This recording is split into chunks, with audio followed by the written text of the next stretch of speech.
17-year-old boy who worked at her husband's factory.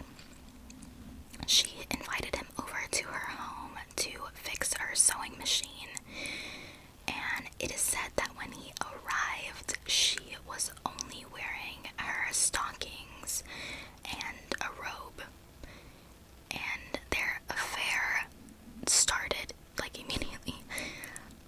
And the two of them were not being very discreet at all. Like, they were just like, they didn't care who saw how.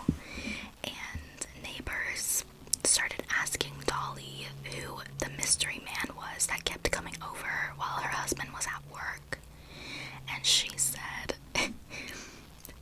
it was her vagabond brother. But obviously they were like, oh, people are starting to notice. And eventually the word got around to Fred, and he confronted her about it, and she said that she would end the relationship. But little did Fred know that she had a completely other idea in her mind. She wanted to keep both of them, so she convinced Otto to quit his job and move into her attic so they could continue on in secret. This would mean that Otto wouldn't be allowed to leave the house at all, so that the neighbors wouldn't see, and would only be able to leave the attic when Fred wasn't home. He agreed. He was given a cot, books, writing materials, and whatnot. And every day, like clockwork, Fred would go to work and Otto would come down and spend the entire day with Dolly, doing housework as well as other things, and then would scurry back up to his attic when Fred was due to come home, and would spend his nights writing Pulp Fiction and other science fiction. I don't know what Pulp Fiction is actually. Is it similar to science fiction? I don't know. But he would write science fiction and whatnot, just hoping to get published someday. And he would later describe himself as Wilburga's sex slave, and claimed that they made love up to 8 times a day. 8 times a day. 8 times a day. That is honestly insane. But in 1918, Fred's job would take them to Los Angeles. I feel like I haven't breathed this whole time.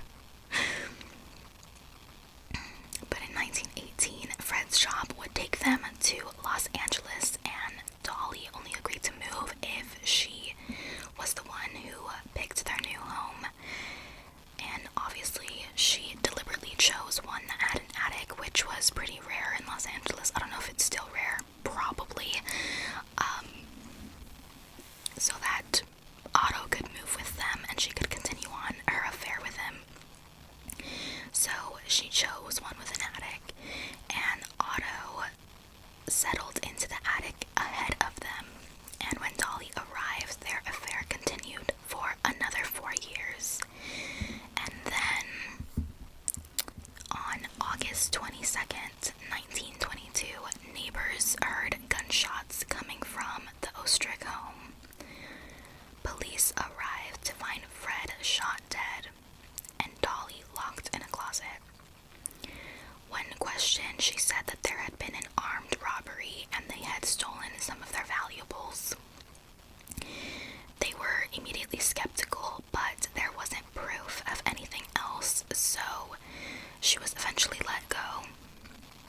What actually occurred that night is widely debated, but it is believed that an argument broke out between Fred and Dolly, a very loud argument, and Otto, having heard this, rushed down with a pistol to aid his lover and shot Fred 3 times. They quickly realized that the police would probably be coming, so they came up with the idea of the armed robbery, and